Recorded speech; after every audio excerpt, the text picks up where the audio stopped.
Զուգընկերության մեջ հաղորդակցությունը որպես վստահության հիմք։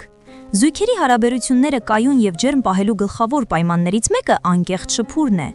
Երբ մարդիկ կարողանում են բաց խոսել իրենց մտքերի, զգացմունքների եւ վախերի մասին, շատ խնդիրներ կանխվում են դեռ մինչեւ դրանք վերածվեն խորը հակասությունների, սակայն իրական կյանքում միշտ չէ, որ զուգընկերները պատրաստ են կիսվել ներքին ապրումներով։ Երբեմն տղամարդիկ լռում են, փակվում կամ դժվարանում են արտահայտել իրենց ապրումները, ինչն արդեն կարող է անհանգստություն առաջացնել կնոջ մոտ։ Ինչու են որոշ տղամարդիկ խուսափում զգացմունքային խոսակցություններից։ Ամերիկացի հոգեբան Օդրի Շոնի դիտարկումների համաձայն տղամարդու լռության արմատները հաճախ սկիզբ են առնում մանկության փորձառություններից։ Եթե նա մեծացել է ընտանիքում, որտեղ ընդունված չի եղել բաց շփումը կամ ծնողները եղել են սառն ու հեռավոր, այդ վարքագիծը կարող է անգիտակցաբար անցնել նրան։ Բացի այդ, հասարակության մեջ երկար ժամանակ գոյություն ունեցած կարծրատիպը տղամարդը պետք է ուժեղ լինի եւ չցուցադրի թույլ կողմերը, նույնպես դեր է խաղում։ Զգացմունքների արտահայտումը երբեմն ընկալվում է որպես թուլություն, եւ այդ համոզումը շատ տղամարդկանց ստիպում է փակ մնալ։ Բայց եթե այս լռությունը խանգարում է հարաբերություններին, այն չի նշանակում, որ իրավիճակն անլուծելի է։ Կան մոտեցումներ, որոնք կօգնեն ստեղծել ավելի վստահելի միջավայր, որտեղ տղամարդը աստիճանաբար կսովորի բացվել։ Սկսեք ինքներդ ձեզանից եւ ուսումնասիրեք ձեր արձագանքները։ Փոփոխություն ակնկալելիս կարևոր է ամենաուշադիր հայացք նետել սեփական վարքագծին։ Երբ զգում եք, որ զուգընկերը հեռացել է կամ չի կիսվում, փորձեք հասկանալ, արդյոք իրականում իրավիճակը այնքան լուրջ է, որքան թվում է։ Երբեմն մենք խնդիրներ ենք ստեղծում մտքում, հիմնվելով ենթադրությունների, այլ ոչ փաստերի վրա։ Հոգեթերապևտ Թեմի Նելսոնի առաջարկով օգտակար է պարզել ձեր կապվածության ձևը։ Եթե բնույթով անհանգիստ կամ զգացմունքային եք, ապա մերժվելու վախը կարող է ստիպել ձեզ ավելի ուժեղ արձագանքել մանր իրադարձություններին։ Այդ դեպքում արժե սկսել զգացմունքների օրագիր, գրառել, թե ինչն է անհանգստացնում, ինչ եք մտածում այդ պահին, եւ հետո հանգիստ վիճակում քննարկել այդ մտքերը զուգընկերոջ հետ։ Այս մեթոդը օգնում է զատել իրականությունը ենթադրություններից եւ շփումը դարձնում է առավել կառուցողական։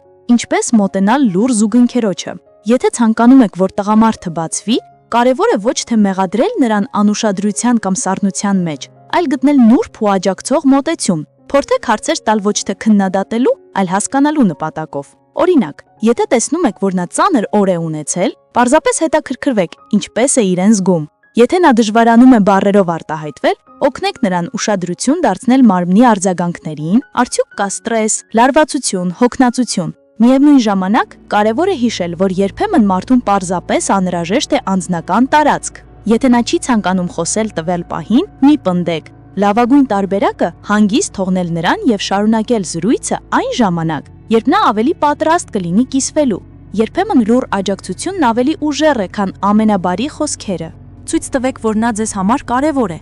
Խոսակցությունը սկսելուց առաջ ընտրեք ճիշտ ժամանակը եւ տոնը։ Նուրբ եւ խնամքով հնչեցված խոսքերն ավելի շատ են բացում դուռը, քան մենք պետք է խոսենք արտահայտությունը, որը կարող է առաջացնել պաշտպանողական ռեակցիա։ Փորձեք սկսել հաճոյախոսությամբ կամ դրական դիտարկումով։ Օրինակ նշել, որ գնահատում եք նրա մտածվածությունը, կամ որ ձեզ դուր է գալիս ինչպես նա փորձում է լուծել խնդիրները։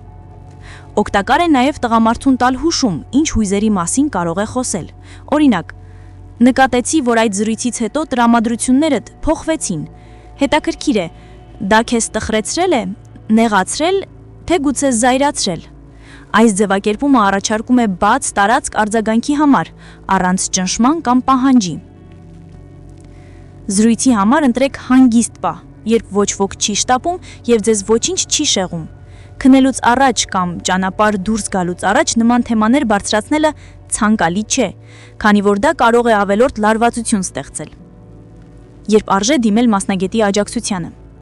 Եթե երկարատև ջանքերից հետո շփումը չի բարելավում եւ զուգընկերն ամբողջությամբ խուսափում է զգացմունքային երկխոսությունից, այն կարող է լինել խորքային խնդիրների նշան։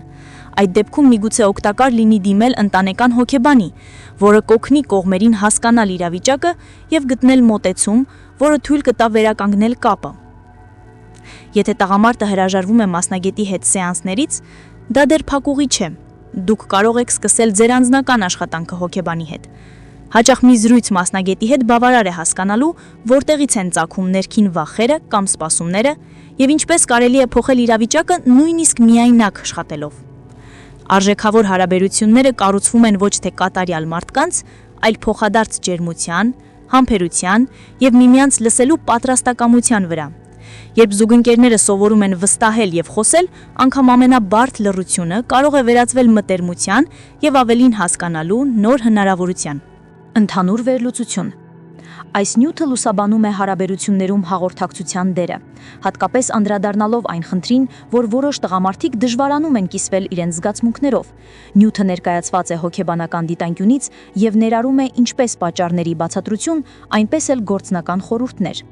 Այն կարելի է բաժանել մի քանի առանցքային բլոկների։ Առաջին՝ խնդրի նկարագրություն, հույզերի արտահայտման դժվարություն հարաբերություններում։ Նյութի սկզբում շեշտվում է, որ հաղորդակցությունը առողջ հարաբերությունների հիմնական հիմքերից է։ Միևնույն ժամանակ մատնանշվում է իրականության հակասությունը։ Ոչ բոլորը կարողանում են կամ պատրաստ են խոսել իրենց ներաշխարհի մասին։ Այս հակադրությունն ստեղծում է թեմայի արդիականությունն ու ընթերցողի հետաքրքրությունը։ Երկրորդ՝ պատճառների բացահայտում, մանկություն, դաստիարակություն ու հասարակական կարծրատիպեր։ Հիմնական ֆիզիոլոգիական բացատրությունները մանկության ընթացքում ձևացած շփման մոդելներ, ծնողների սառնությունը կամ էմոցիոնալ հեռավորությունը, տղամարդու ուժեղ լինելու վերաբերյալ սոցիալական նորմեր եւ սպասումներ։ Այս մասը փաստարկված է եւ տրամաբանական, հիմնված է հոգեբանական մոտեցումների վրա։ Բացատրվում է, որ լռությունը միշտ չի նշանակում անտարբերություն, այն կարող է սովորած ինքնապաշտպանական մեխանիզմ լինել։ Երրորդ՝ ինքնավերակրեցման կարևորություն, սեփական վարքի դիտարկում։